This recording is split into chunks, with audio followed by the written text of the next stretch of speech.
I want to give Charlie Ross the time to talk about something that people have been asking me to have somebody on to talk about for some time.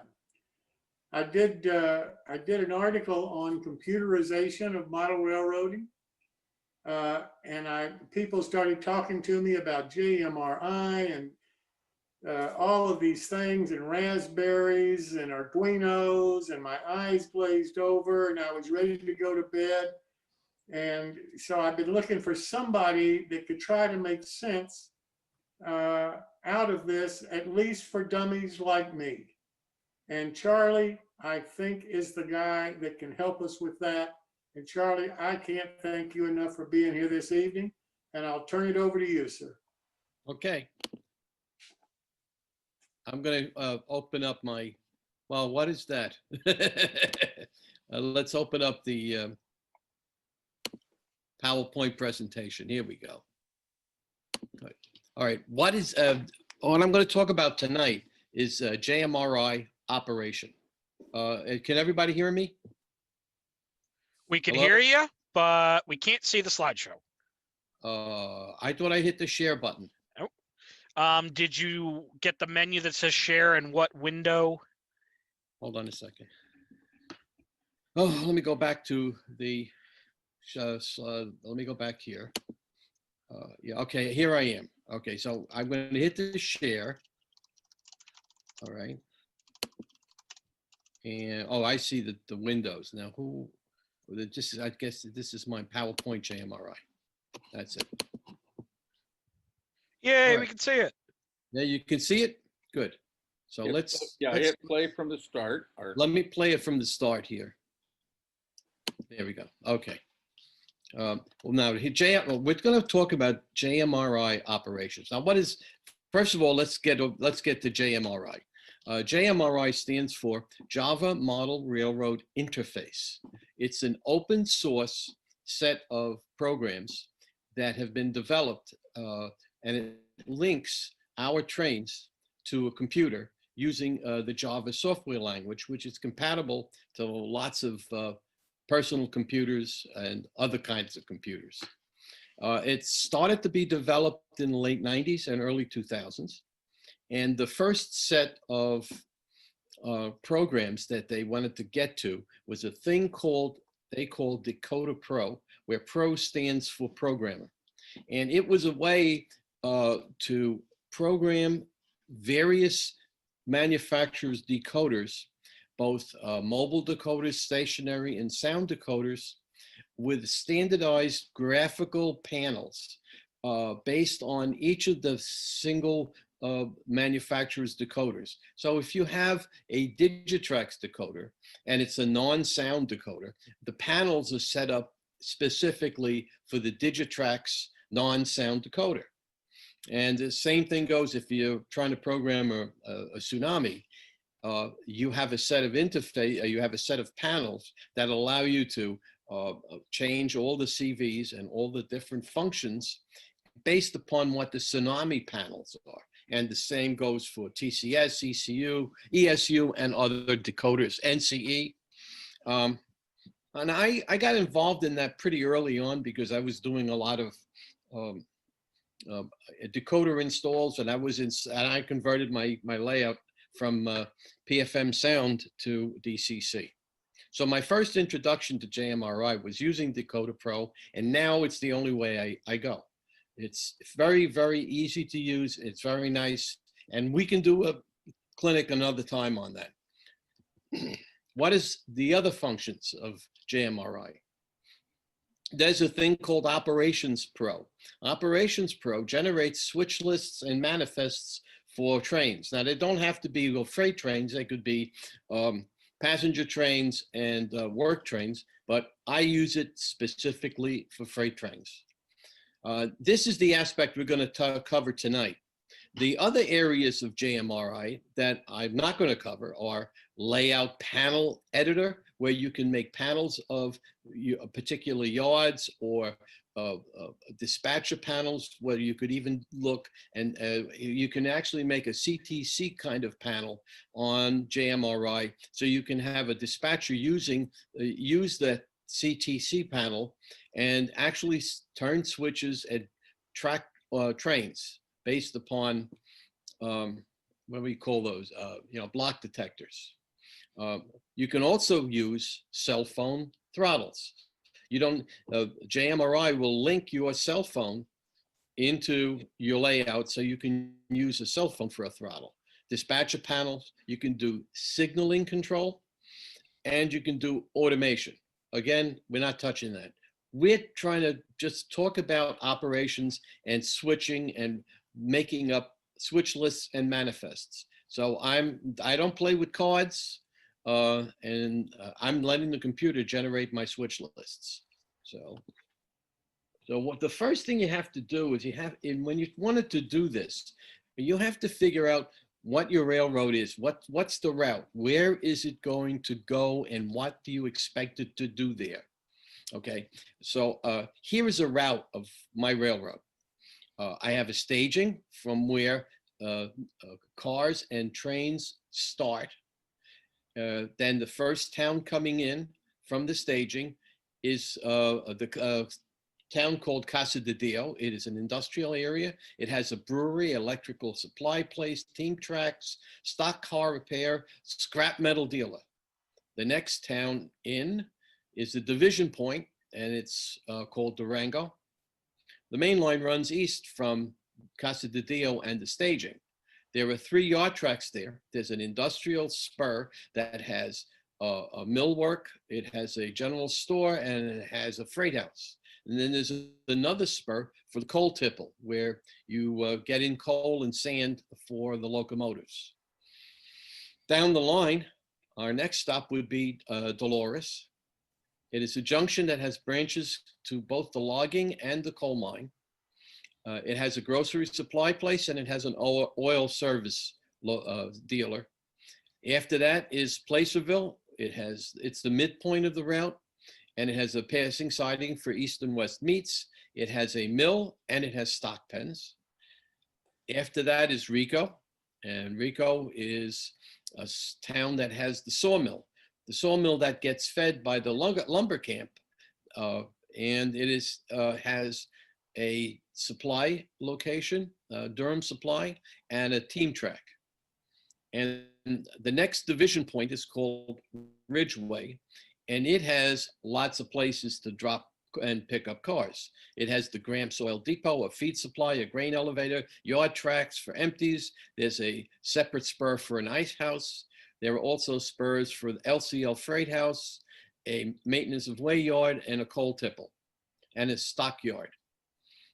And last is the most western position on the layout is called Montrose Staging, and it's off layout staging where all the westbound trains go. Now, the 2 staging locations really bring in cars from outside of the layout. So it's just, so the layout itself is not an island where all the cars are always sitting on the layout.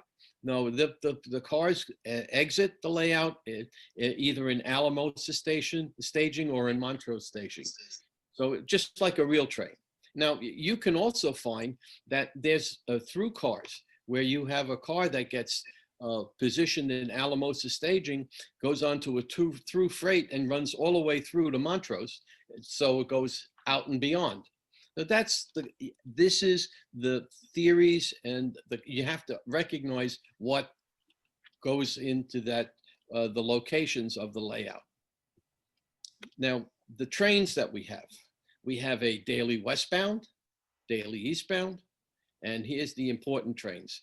The westbound local freight, it starts in Durango and terminates in Ridgeway. We have an eastbound local freight, which starts in Ridgeway and terminates in Durango. And then we have another train 11, which is a westbound through freight, which starts in Alamosa staging and terminates in Montrose staging. Then the same, it's an eastbound through freight from Montrose to Alamosa. We can also have extra trains that I set up for taking cars and transferring cars straight from Durango to Alamosa and from Alamosa back.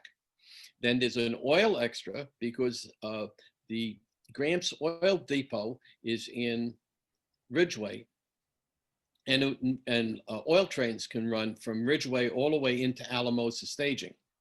The same thing goes for stock extras and log trains, and there's a log trains that run, but we don't use the manifesting and the JMRI for the log trains, because the log trains are 2 log trains a day, 3 log cars.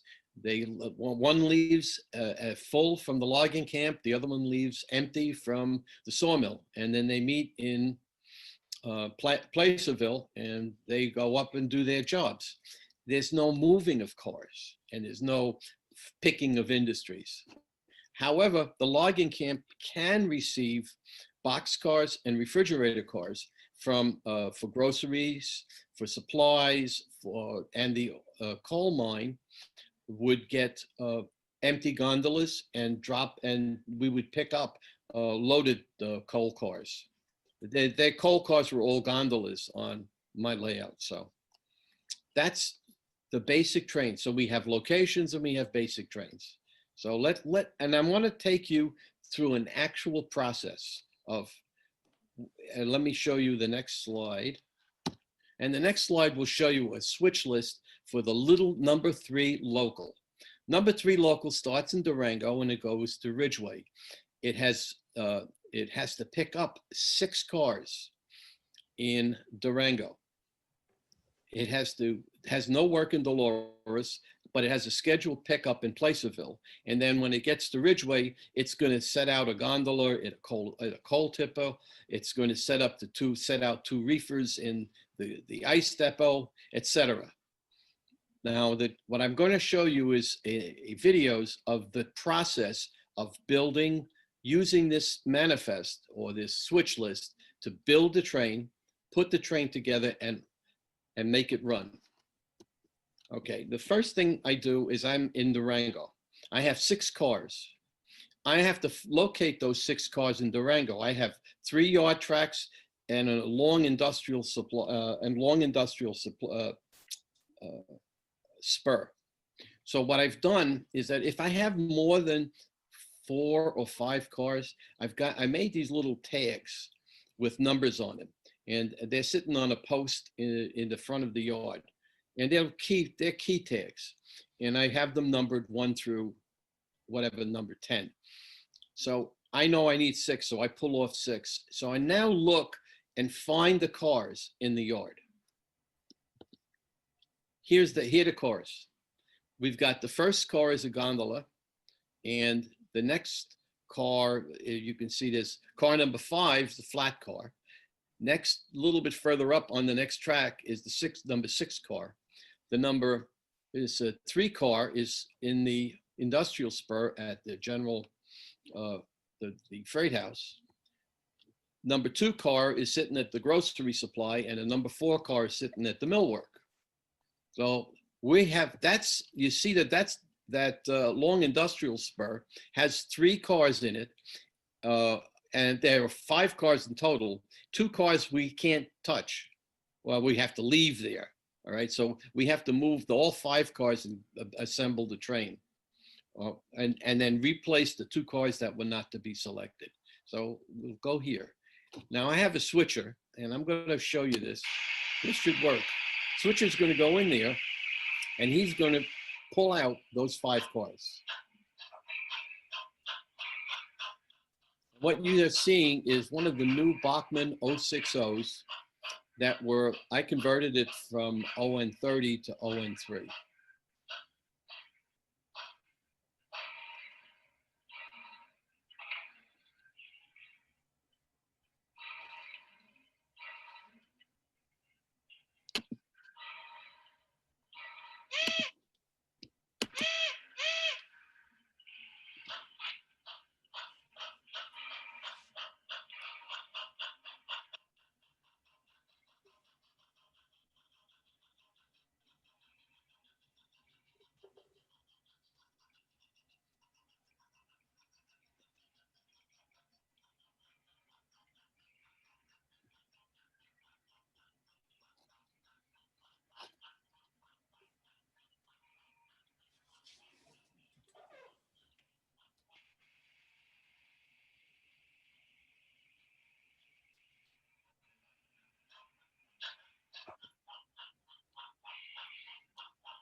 the first step is that I decided that I'd like to pick up the cars 2, 3, and 4 from that industrial siding first, because that industrial siding is on the main line. And I want to keep the main line free from traffic. So we dropped off the first number 2 car on the main line, and now we're going to replace 4 of these cars.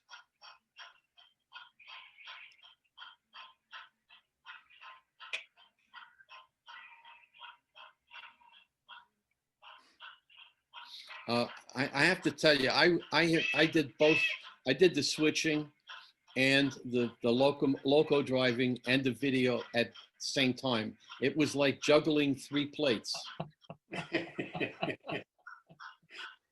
So, you know, if I overran the switch a little bit, or I missed the uncoupling ramp, you know, you're going to find that that's going to be an issue. Okay, now all of a sudden, car number 3 is visible.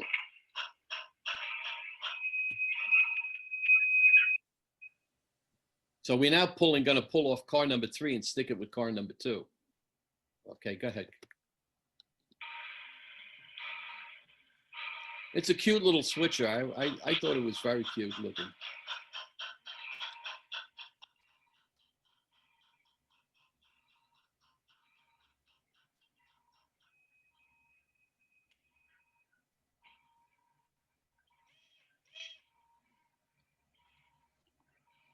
I don't ring the bell because it would drive you guys crazy for a half an hour, let me tell you.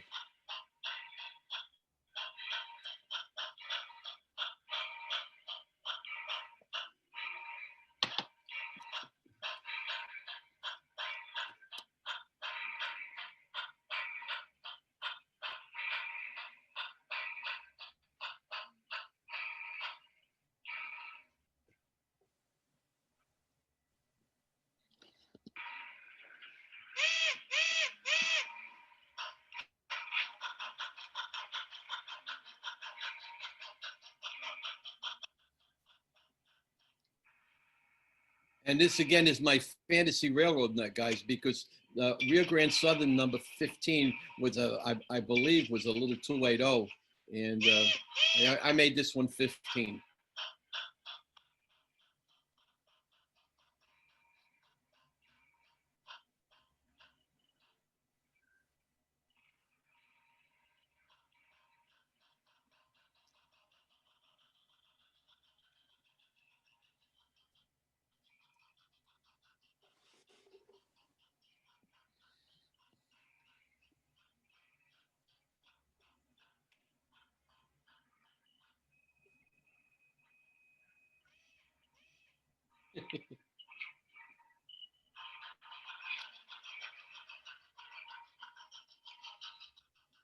We have cars now 2, 3, and 4, and we have to just put the other 2 back that we need, that we were not to be selected.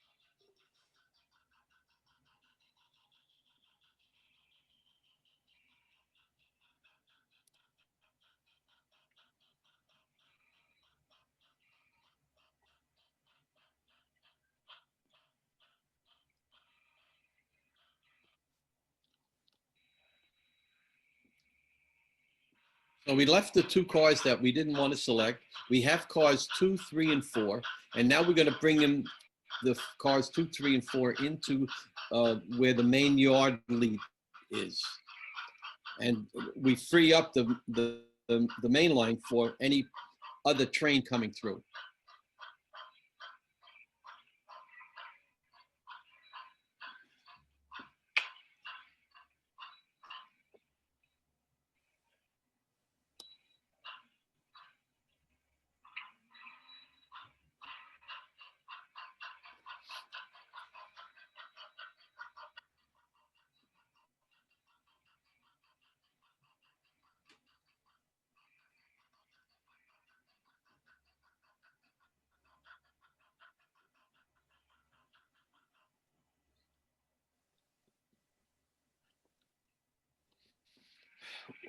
at this point, we've got 2, 3, and 4. Now let's go pick up car number 1, which is that gondola.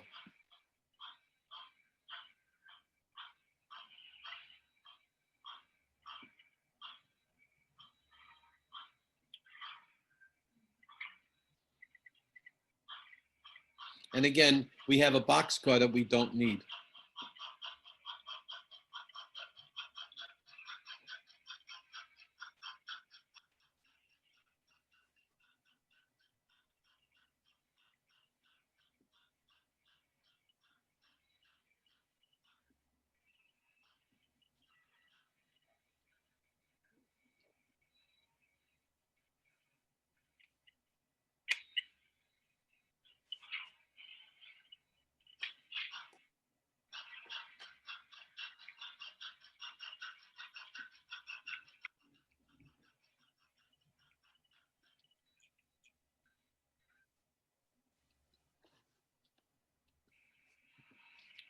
We have to take the boxcar now and throw it back in the yard. And we have to pick up the last 2 cars, 5 and 6.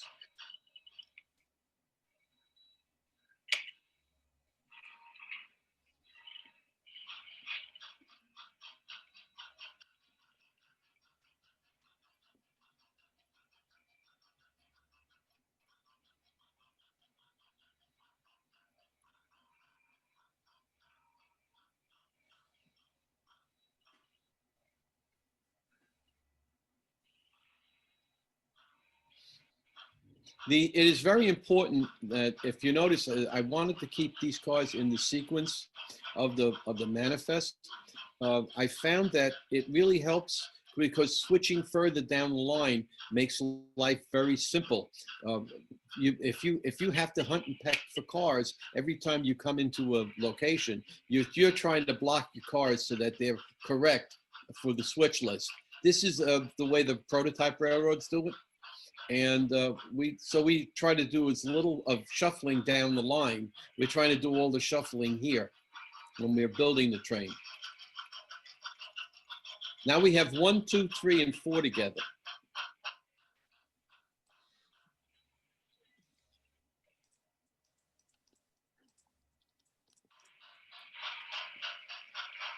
All right. Now, if you remember, the 6th car is on the second track from the yard, and the 5th car is available on the first yard track. So I figured I'd grab the 6th car and stick it up against the 5th car, and then tack on the caboose.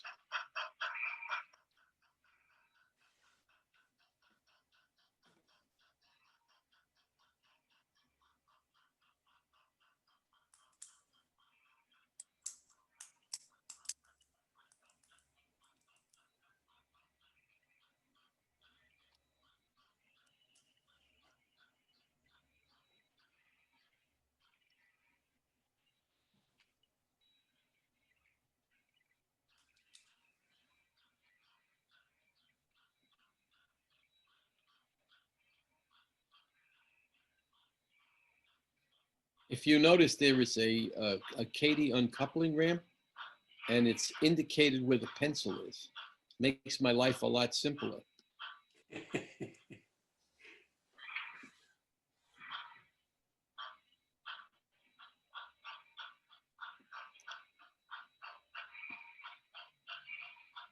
Now I can replace those unwanted cars, and the last thing is to get the caboose and put the whole train together.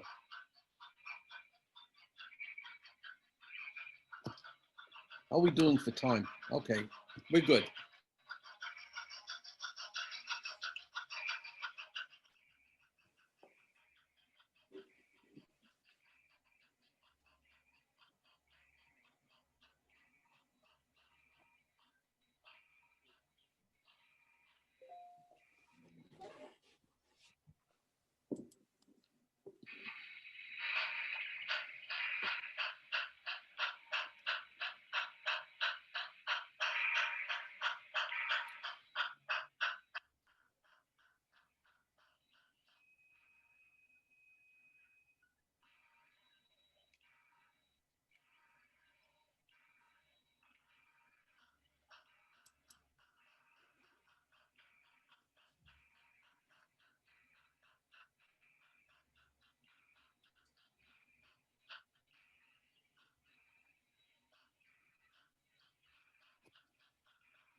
All right, the train is together, and now we have to get the road engine.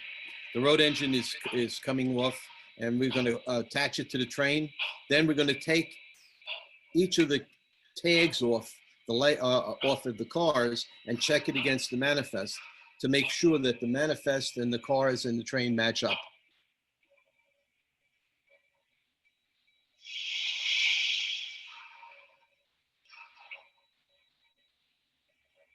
And Jim, none of this is automated. I'm running this just like an engineer and a brakeman and conductor. So, and I got that list in my hand, the manifest. Gotcha. How much trouble was it to convert that Bachmann to ON3? Grant Line made a conversion kit for the 260, and I stored away all those conversion kits, and so I converted their 2662, their 460s. So I was able. That was the last of the conversion kits that I had. So I used that. It gave me the axles, the correct axles. Yeah. It was otherwise easy. The hardest part on that conversion is the couplers. The couplers on ON30 sit way too low. And for all the ON3 cars that I have, they have a prescribed NMRA height. And so there's a lot of cutting and machining for the white metal coupler pockets to make sure that these things work. So that's the biggest thing. Yeah. It's one of the downsides of ON30 that I see is that the couplers look funky. Mm-hmm. So it's just what, but I got into ON3 before there was ON30. And here's the train and is leaving Durango. It has no more tags on it. Everything was checked up, and the layout, the train was all correct to the manifest. Yeah, And what oh, I'm and trying to 30 do here by showing you all these things is that I wanted to give you an idea of what it takes to really build a train the way you do with a switch list, as opposed to the regular old card systems that people use. In the card systems, you would have taken all of those 5 cards out of the out of that industrial spur. Did JMRI set the switch list up for you, or did you have to? Oh yeah, it did. Absolutely. I'm going to show you that now because we're done with this. I just wanted to, I wanted to get you a taste as to how you use this JMRI list.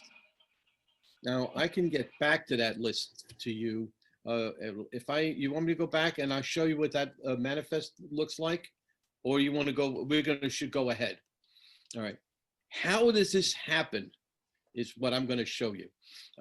JMRI, and I'm not going to go into how you get JMRI loaded down to your computers. There are YouTube videos on the internet that'll show you how to load it onto an Apple or onto a PC, and it'll show you all these things. Once you have JMRI loaded, then you have that screen available to you.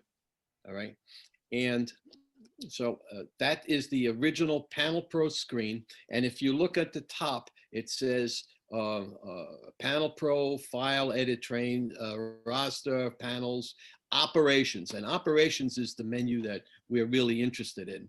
And it has a little pull-down menu.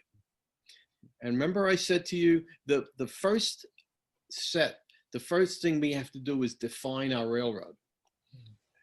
So the settings, this is the setting for your railroad. It's a one-time setup. I'm not going to go through every one of these fields, but I'll tell you the important ones. The railroad name, and I named it my JMRI railroad, and now I can't ever change it because there is no edit of this screen. So it's called my JMRI railroad. It's an east-west railroad. It is ON3. I defined the maximum train length of 400 feet remember, I have 2 passing sightings for meets, and so I had to take that into consideration. I don't double head trains, and so it has a 1 locomotive per train, a horsepower per ton. I don't know. I just came up and I said 1. Switch time per minute. My switch time is they are actually trying to build a timetable schedule for you. All right. And so I decided that for each car that has to be switched, it takes you 5 minutes to find the car, collect that car, and put the car on the train or take it off you. So I put a 5-minute time on that. The same thing, I put a 5-minute travel time between stations. My car types, I have a descriptive car type rather than AAR codes. In other words, boxcar is boxcar instead of X, because boxcars in railroad terminology are just called X. My unit of length, we need unit of length because we're doing it in feet and inches. All right. Then you have other optional things. And the rest of those things are optional. I don't use them. The only thing I have is checked off is that add operations to the menu, to the main menu. When JMRI is downloaded first, operations is not on that main pull down menu. So you want to, when you set your railroad up, you have to hit that button there and so that you see the operations pull down. So, but that's it. This is a one-time setup. You do it and it's done. But now we're getting into the meat. The meat is the first thing you have to do is establish the locations. When I started this clinic, I first had gone into each of the different locations that we have on the layout. And I explained in Alamosa was staging, in Casa de Dio is spurs and stuff. So let's take a look at what any one of these locations. You have to add a location, and once you add the location, in that location you have spurs and yards, and it tells you what the length is. This is all information that you're going to get when you build your first location. So here's the location. It's Durango. This location is serviced by trains heading both east and west. We can get baggage cars, bulkhead flat cars, box cars, flats, maintenance and weight cars, gasoline tankers, all of those cars can come. If you notice, I have the check mark, oil tankers are not there. The reason they're not there is that there's no reason for tank cars from Gramps to be left in that yard in Durango.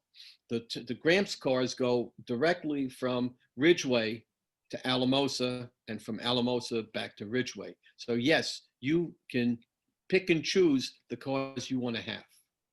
Now, this very important is that the next part, if you notice, there's a thing they call spurs and yards, classification and interchange track. And then there's staging that's screened out. I only use spurs and yards. And there's a reason I use spurs and yards. Spurs are where you have industries that either need cars or use cars. In other words, if you have my millwork, the millwork receives cars of raw lumber, not timber. I mean, just raw cut lumber. And they make windows and doors and paneling. When they're finished, they want to ship those cars, so they need box cars to be shipped out. All right, it uses a car. So what happens is that if a car if a car filled with raw lumber goes into Holtzman's millwork, when it's used up and the JMRI says to take that car out, it now becomes empty. So it is. JMRI has with spurs converts whenever you are dropping a car at a spur location, an empty car eventually when it gets terminated, becomes a loaded car, or when a loaded car goes into that spot, when it gets terminated, it gets converted to an empty car. In a yard, none of that happens. If you drop a car in a yard track, a loaded car is a loaded car when it goes in and then when it goes out. So yards are used to when you, let's say you want to transfer, you have a car that's destined to go to Alamosa, and it's the local that picks it up, and so it drops the car in the yard, and then the next train, a through train that's headed towards Alamosa, wants to pick up, will pick up that car and send it. So I have wanted to make sure you recognize the difference between spurs and yards. Now, in my spurs, there's the coal tipple, there's the Durango grocery store, there's the General Freight House, and the Holtzman's Millwork. I'm going to show you an edit of what one of those looks like. This is Holtzman's Millwork. Holtzman's Millwork, only boxcars and flat cars go there. All right. And it will accept any train or any cars from any train. No other car, and any car can be picked up. Don't ask me what operation schedule is. I'm playing with that. All right. Don't ask. It says track accepts all loads. Track accepts all roads. So that means I can send any boxcar, or JMRI will send any boxcar that's either loaded or empty to that location. It has a length of 70 feet. My boxcars are 30 feet long. So that means I can only put 2 in. It's very important, that length. So if you look at, let me go back one up. Okay, if you look at this, it says in Holtzman's Millwork, the spur, the length is 70 feet, and used up, I have 2. And if you remember, when we were looking at that industrial spur, there were 2 cars parked at Holtzman's Millwork. One car it selected, the other car said it has to stay. Okay. Now with Durango Yard, even though Durango Yard has 3 yard tracks, I have found that it's easier to just put the entire length of the yard in, regardless of which track. So it's not necessary for me to tell it where to put the car in the yard track, because the yard track is on a temporary track. Again, if you look at the Durango Yard, you can have any kind of car there. So anyhow, so you have to define each of the locations.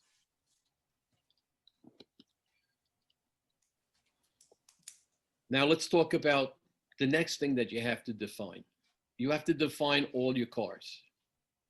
And here's a list of all your cars. And this is a really interesting list, because you can look at this list in car number, in road number, in type, in color, in load, in kernel, and I'll explain kernel in a minute, in location, or even destination. When a car is selected for a train in a build, all right, you will see that there's a destination involved on the destination column.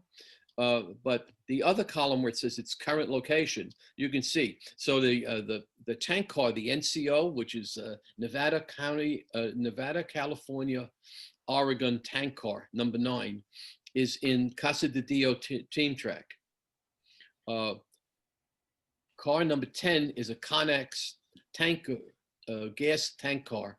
It's in Montrose staging, and it has been assigned to a train that eventually is going to go directly to Alamosa. So this is a through car, okay?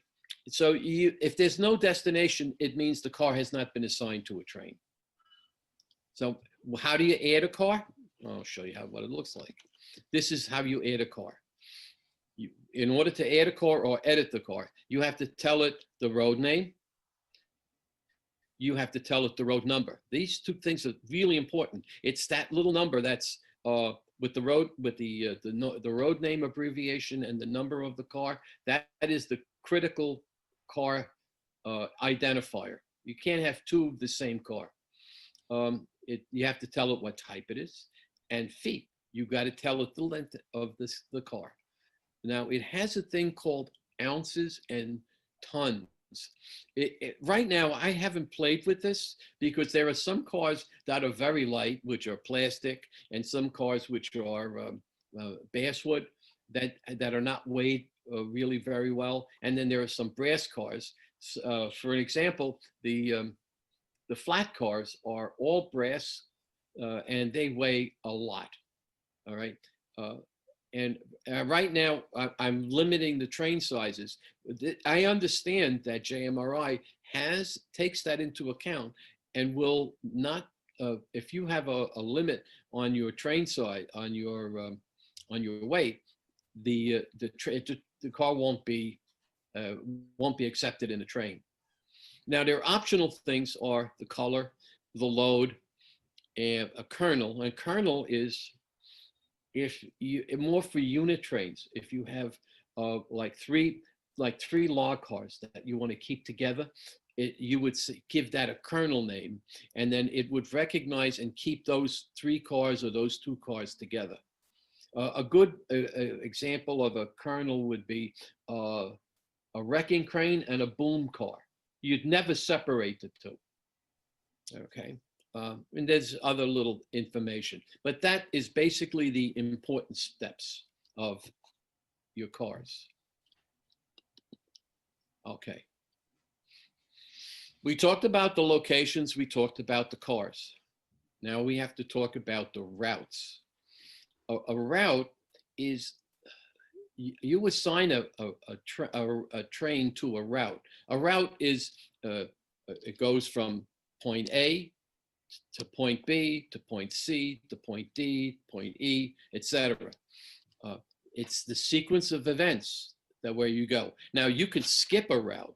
If you ever looked at my westbound local number 3, my westbound local number 3 does not stop in Rico because Rico's switches are all facing point for me. And so I decided that I'm going to handle Rico as with all the eastbound trains, because then they're trailing points.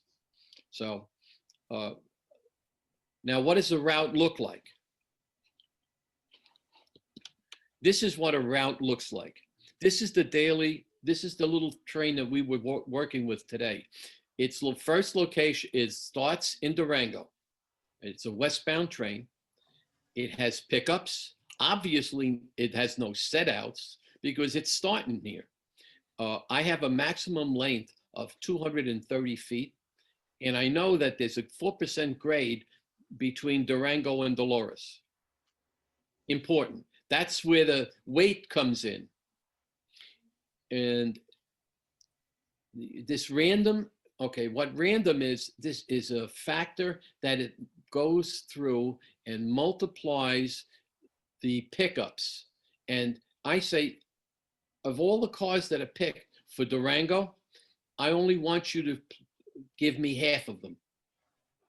All right. If I would put 80 in there, it would gave me 80% of the cars that are picked for Durango. I wanted whatever the picking is, I wanted a random of 50%. Dolores is the next stop.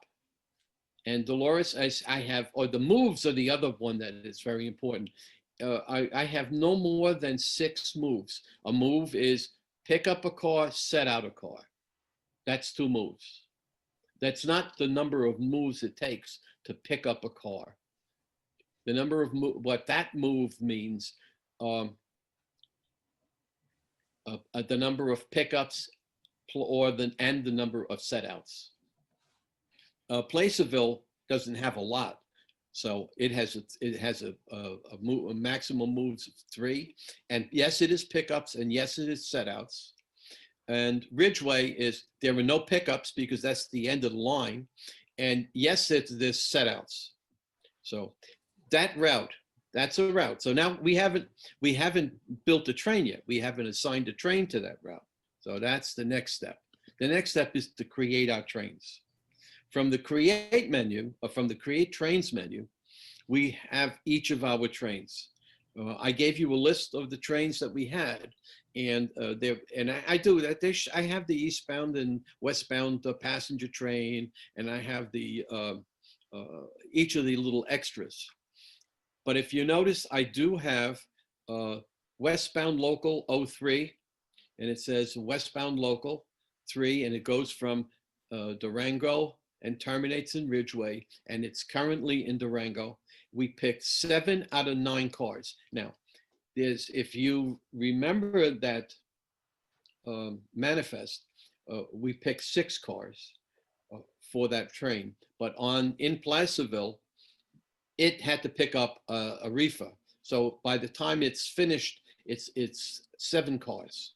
It originally had selected 9 cars, but because of whatever the codes are, whatever restrictions we've come up with, it only chose 7 out of the 9. Now, the one just below that is the westbound Alamosa through Montrose, the westbound through train. There it chose 7 out of 12 cars. There's another train called ET12. ET12 was an eastbound through freight from Montrose staging to Alamosa. And that chose 11 of 13 cars. So when you get that, I have that manifest someplace to show you, because I want to terminate that one of those trains so you could see what that looks like. So this is where you sit and create a train. Now the individual data for the train is here. So here, this is the individual panel to create the daily local. And the first important thing is that you notice when you add a train, it's the first thing it's going to ask you, what is its route? And once you have the route established for that train, you can't change it. The only way you get rid of that is that you have to delete the train and then recreate it if you don't like your route. But we knew the westbound local is going to make a number of stops. We've said Durango, Dolores, Placerville, and back down to Ridgeway. If you notice, it has all the cars. Now, if you sit there and you have a car not checked off here, when it tries to build that train, and your flat cars are not checked off here, what happens is that it will never give you a flat car. So you got to be careful of what you have checked off and not checked off. Now, I have not chosen to use any kind of locomotive. They have a routine in there where it can choose your locomotive the same way, random way. But because of the difference in weights of cars and the grades that I have, I decided I'm still playing that game by myself. I want to be in control of that. Same thing goes with cabooses, because I don't mind. There are a couple of light basswood craft kit cabooses that are very nice for pulling 6 and 7 car trains. But when I need something like a K37 or a K36 to pull an 11 car train, I couldn't care less if I have a brass caboose that weighs 4 times as much as the little Craftsman shorty caboose. So I'm choosing the caboose. And so that's the details of the train. Now, when we are finished with a train, let's say when WL03 reaches Ridgeway, all right, we're going to terminate that train. And in the termination process, it will then change the destinations and the location of all the cars. It will then update the counts in the cars, so that there's a count on the car list that tells you how many times this car has been moved, which is a very important feature when it does its randomization of selecting cars.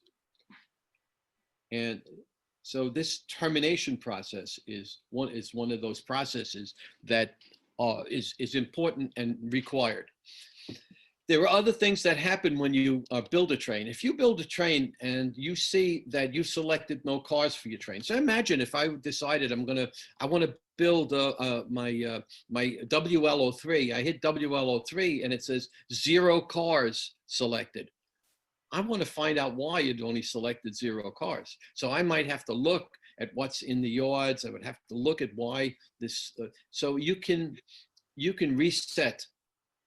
You can reset a train and try again after moving a few cars or checking and see why you may have changed something in one of the little factors, the little CVs or variables in the various cars or trains or locations, and that might have screwed you up. And I did that because I found that I was not dropping cars off at the oil distributor in Dolores, and I found out that I had the tank cars could only be kerosene tanks, and my tank cars, I didn't have any kerosene tank cars. All I had was gasoline and oil. So I was not making any drops or pickups to this oil terminal in Dolores. So yeah, you can play with this and you can see that. Okay. Here is, again, this is that eastbound through train. Now, if you can take a look, this one is a lot more complicated. This is the one that had selected 11 of 13 cars. This says a lot of activity. This train would take a good hour and 15 minutes to build a train and to run it across the layout, as small as the layout is. So that's a really good example. And when I hear it, this is when the train completes, you have to mark its termination, and I explained that. Okay, how does it all work? Well, and I can't explain all of the little idiosyncrasies of this, but I'm just going to try to give you an overview. The route of the rail of the train is the driving force. Each location and each car is ordered in ascending sequence by the number of the previous activities. Remember I said to you that there's a count in the cars? So if you have a refrigerator car and it has a count of, it's been used 5 times, that they will always look at that car first, because your box cars may have had moves like 10 times or 12 times or 15 times. So the car with the least, so as you cycle through your layout, I have 60 cars on the layout. Okay, and as you cycle through the layout, it gets these cars and it really randomizes it totally based upon this ascending order of activities count. So what happens is that the computer program looks at the route. All right, so it says, okay, I'm just going to start in Durango. I'm going to look at every car that's in Durango, and it says, okay, here's a car and here's its location. Now, can I send this car to Dolores? Can I send this car to Placerville? Can I send this car to Ridgeway? Because it knows that this is where it's going to go. And if it has no place to send it, it's not going to select it. Okay, and there are other limiting factors. Okay, if the car is a flat car, it's not going to send it to a place that says, I only want box cars or I only want stock cars. So it looks and examines all of those little aspects of it. And that once it decides that, yes, I can move this car to that location, do I have a spot for it? Is there enough room in the track so that if the track location has a maximum of 2 cars and there are 2 cars already there, I can't move that car. All right, so that's how that factor works. Okay, and there are things called scheduling, and I have yet to learn it. And it's where I want to put in scheduled pickups from the sawmill to the millwork place, or from the Gramps crude oil depot to the refinery in Alamosa. And I wonder how many, and you can set up a schedule as to which trains can pick up those cars. I have yet to learn it.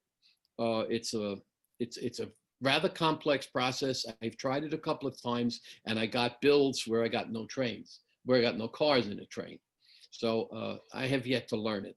But there's a lot of things that I have yet to learn. And so that's where I am with this. And I finished the slideshow. Now I can answer a question or two.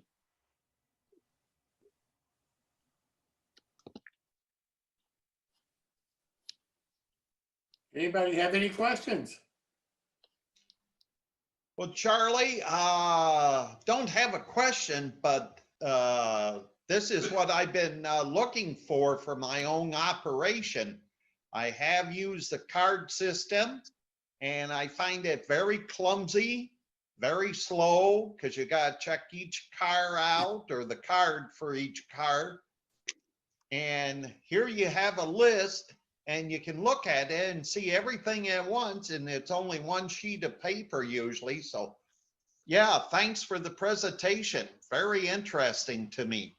Well, if you're into N scale, it's a little tougher. Okay, because what happens in N scale, it's really hard to read the cards, and we have tried this. I set this up at my friend's railroad, which is a rather big railroad. He's got a 60-foot yard with 10-yard tracks, and so we said, well, we're gonna set it up for 30 car trains.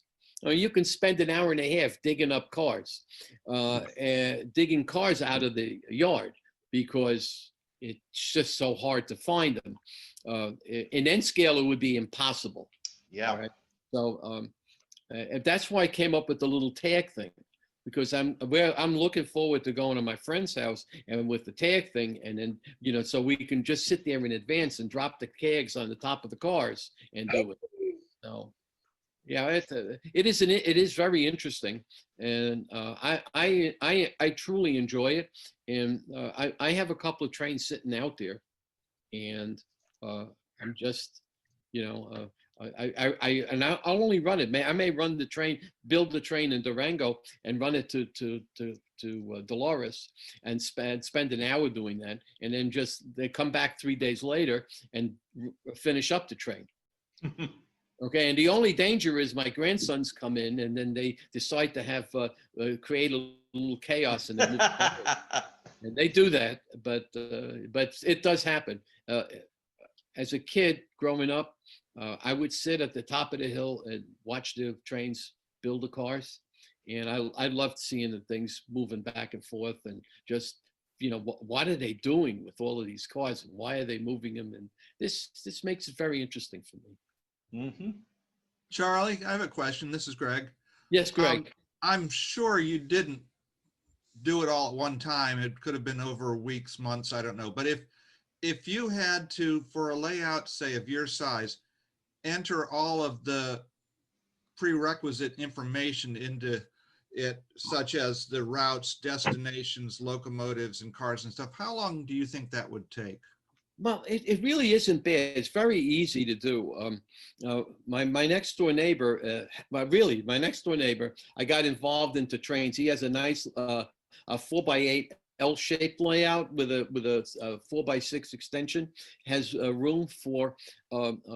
He's basically an industrial railroad where he has about 30 cars, and he put those 30 cars in a day, a couple of hours, and to do the locations, it's not how long it takes you to do it, it's what you're doing to make sure that you're doing it right. The barrel factory, the beer distributor, the coal, the power plant, coal cars and all that kind of stuff. Those are the things. I see what you mean.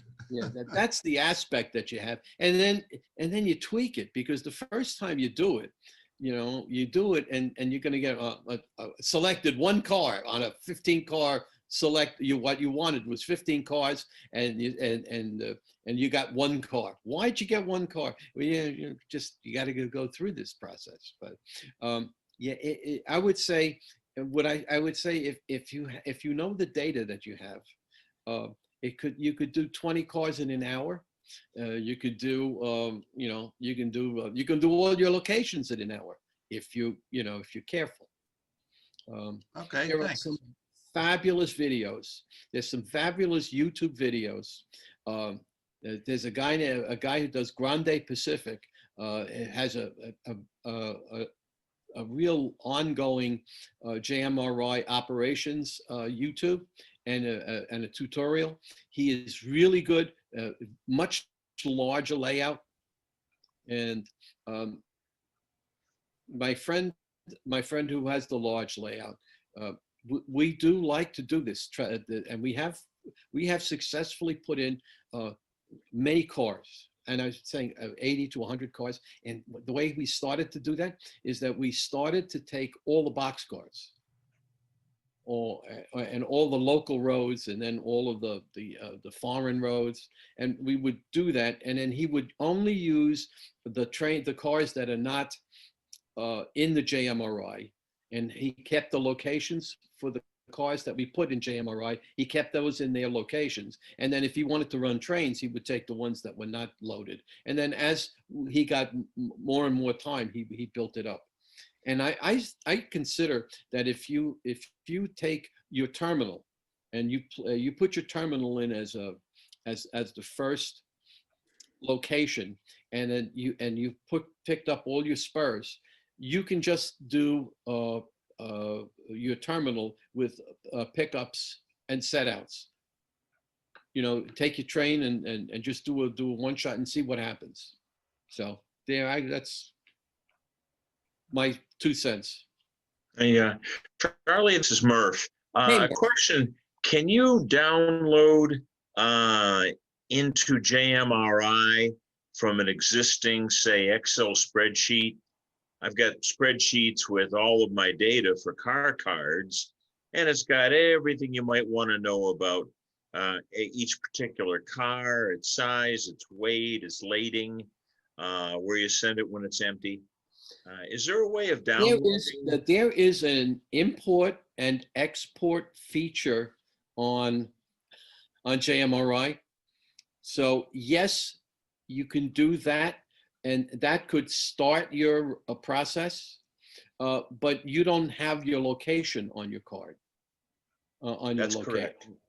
Okay, That's correct. so you'd have to go back and download the locations. Well, you do that on a car by car basis, and that's not a huge amount of data. No, it really isn't. It's still better. I know the size of your layout, and it's about the size of my friend Ed Regan's layout, and and about the same number of cars. And it was not intolerable. All right. And my suggestion, if you wanted to try it, is that you could just choose a series of boxcars, put them in, and then try it out and see what it looks like and see if you like it, and give it a shot. Okay, thank you. You're welcome, Jim.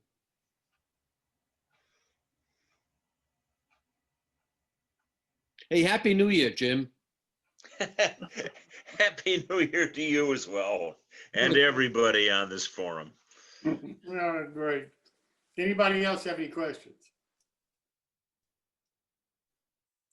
Well, Nick, I've got one for you. Okay. You talked about something that I've never heard of before. Molten solder. So what do you mean by, do you have a pot of molded solder? I do.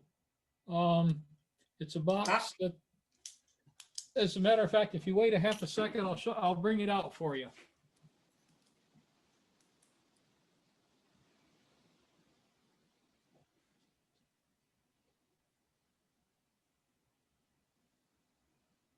Well, let's see here.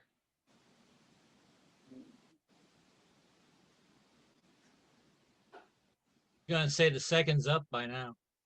Yeah, I know. He got lost. I just never heard of having a pot of molten solder. I'd love to see it. I've never heard of it. That's the pot right there, and that's the solder in it. And I have an on-off switch, and I have a temperature controller. And it just sits there and I just dip the wires into it. You just you just melt the solder in there, and then whenever you want, then you just turn the heat on and it remelts it and sits there, right? That's right. Did you buy that or make it? No, this is, well, I think I got it off eBay. There's a couple different types. I got I think this one was about $35. I've got a device like that that's made for hot glue. You just put a hot glue stick in it, and anytime you need a pool of hot glue, you turn it on. Sure. I've never heard of that either. Who makes it? Who makes it? I'd have to go look on it to see the name. I bought it maybe 20 years ago, probably off eBay or Amazon or at a hobby shop. I don't remember. Well, it shows you how current I am. I think the people that have the hot glue pots are the same makers and the same models that have solder pots. They just change a word or two on it. Solder pots have been around for a long time. Yeah. Like if you're doing through hole, you got a resistor. So you bend it and get it ready. You go, stick it in the 2 holes, hit it with the soldering gun, boom, you're done. Yeah. Because your solder just a little bit tends to lead, and you just, and in production and repair facilities, they're very common. They may be, but for a hobbyist like me, I've never heard of them before. Yeah, if I hadn't done electronics professionally, I probably would never have heard of it either. Yeah. And I wasn't, electronics guru. I just repaired this or that. Nick, as a hobbyist, how often do you use this? I mean, As a hobbyist, I wouldn't use it at all, hardly. But as a person that's tinning the end of wires for those 0201 LEDs, I'll sit down and do 100 or 200 leads at a time. I see. So it's something repetitive like that. It makes all the sense in the world. Yeah, Sure. I got you. Yeah. I got you. Decoder installed. Actually, Jim, to take that one step farther, I showed you how I would how I'd wrap that magnet wire around the other wire, and then put a little bit of flux on it and just heat it with the end of a soldering iron. And a lot of people, for just that single application, will just take a dollop of solder on the end of their soldering iron, and then just put the wire into that dollop of solder, and that's all you really need. Yeah, makes sense. Makes sense. All the sense in the world. I just never thought about it, never heard of it before. I just wondered how it was being used. Thank you. What is that magnet wire used for? The magnet wire, to be honest with you, I'm not fond of magnet wire. One, it's solid, and 2, it usually breaks right at the joint. So it does. It's terrible stuff.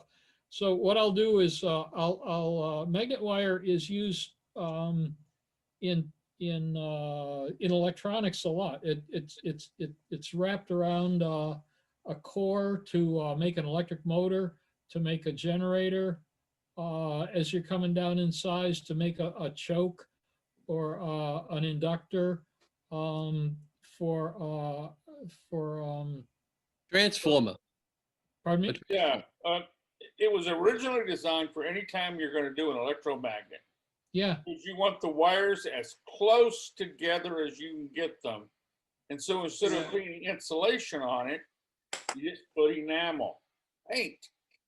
You just paint the wire and then wrap it around the core of a transformer or a choke, or around, like you take an Athearn rotor apart, you see all those little bitty wires wrapped around the armature. That's magnet wire.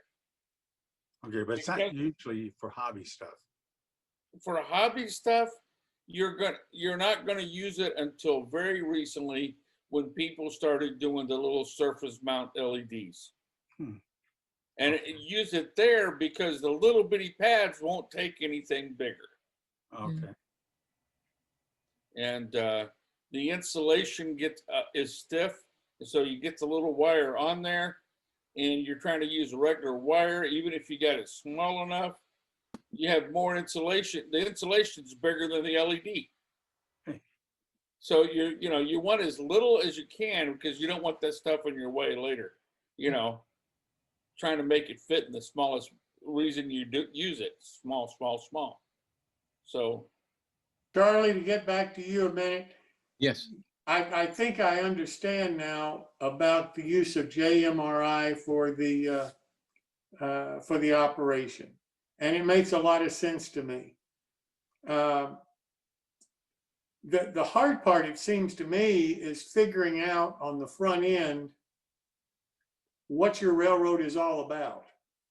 Once you've figured out what your railroad is all about and what its service is, then you're really just filling in the blanks for the JMRI switch list.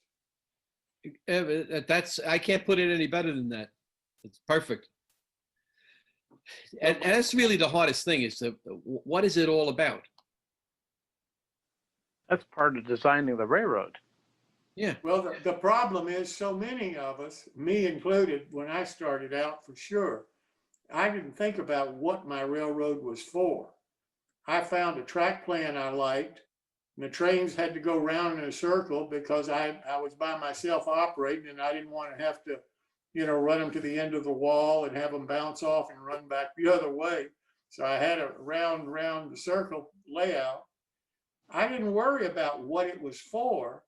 My enjoyment was, frankly, building it. And then if it ran, great, but I had the fun out of building it. We all get, the nice thing is that we get a lot of fun out of a lot of different things, okay? That's what this great thing is about our hobby. I mean, I love building things. I mean, whether it's building a car, a locomotive, and whether I build it out of brass, out of plastic, or out of basswood. I mean, all of those things, building it is part of the action. And then the electronics is part of the action, because I've been playing around with the DCC decoders and putting those little magnets on, and I really enjoyed Nick's soldering things, yeah, that's the kind of stuff. So I like that aspect of it too. But see, I like the aspect of why is it there?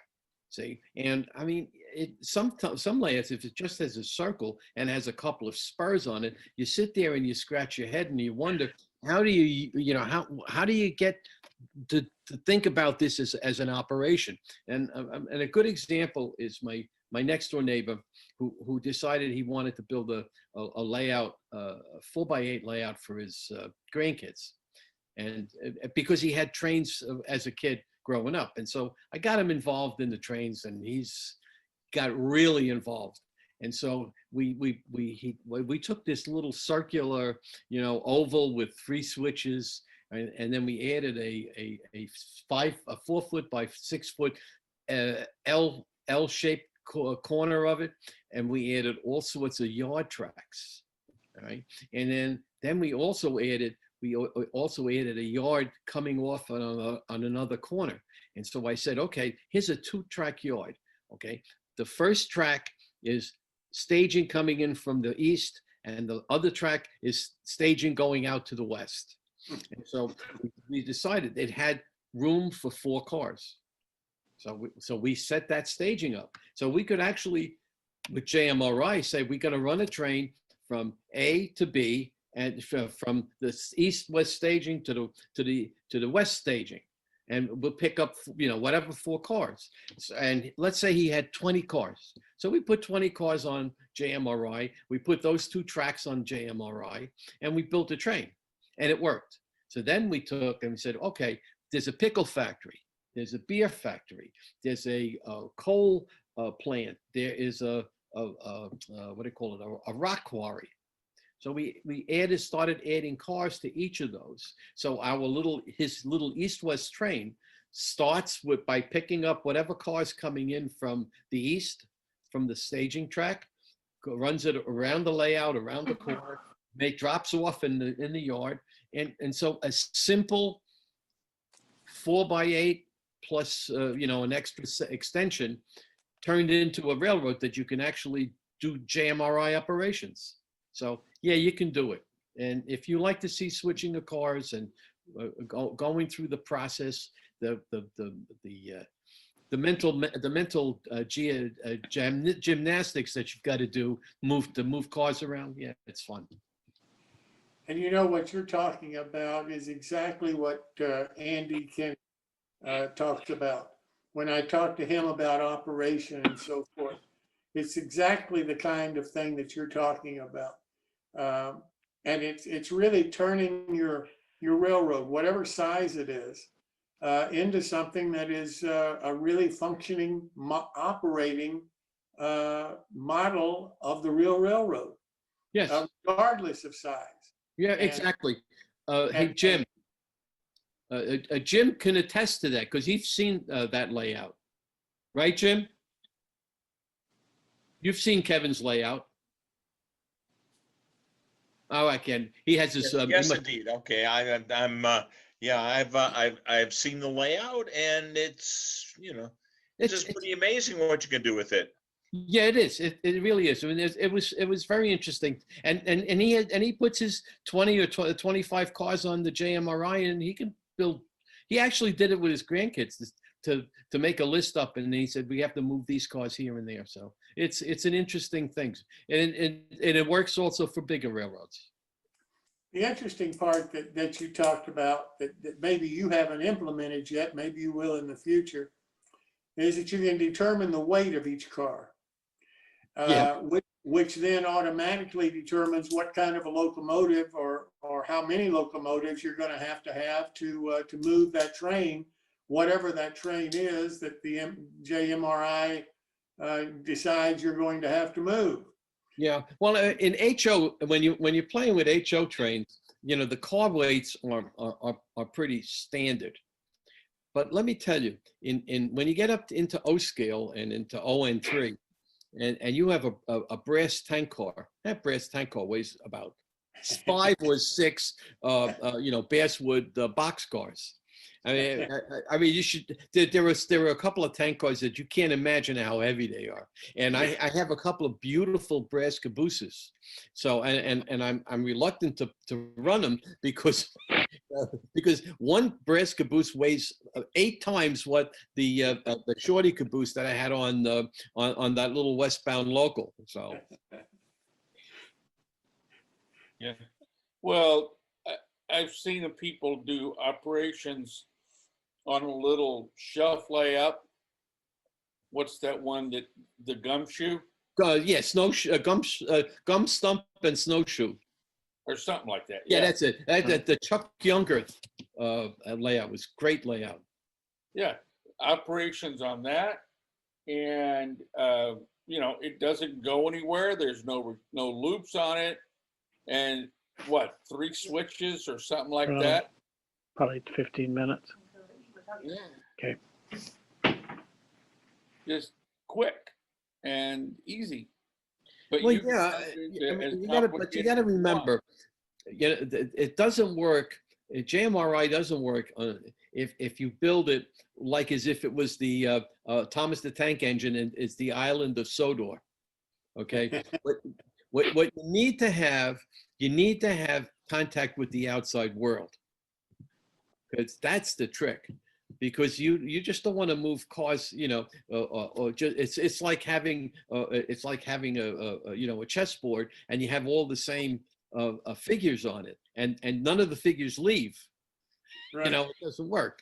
So, but by having the staging tracks. And staging, it doesn't have to be a barge. It doesn't have to be a circular staging with a helix or anything else. My staging tracks are 2 cardboard trays, okay, that sit underneath the layout. And one says Alamosa on it, and another one says Montrose on it. And in there is generally 10 to 12 cars. And they're just like, when I call for a through train, all of a sudden it's picking of the 10 cars that are in the Alamosa, it'll pick up 6 of those cars and add it to the train, and then we have those cars move around. And there is, it's another 4 or 5 cars at the end of the line. So it gives you that extra from the outside world. You got to have that outside world thing. It works. Listen, I don't want to stop the conversation, but we've been on for about 2.5 hours now. Yeah. So some people may want to leave. And before you leave, I want to tell you about the next show coming up. Clark Cooning is going to be on for his Working with Clark segment. And Rick Steele, who owns LaBelle Woodworking Company, is going to be our featured modeler. Rick just bought another company, and he's one of the real go-getters, I believe, in the model industry right now. And I think you'll really enjoy what Rick has to tell us. So thank you so much for coming this evening. I hope you enjoyed it. I hope you learned something. And I hope you'll come back and join us again in the future.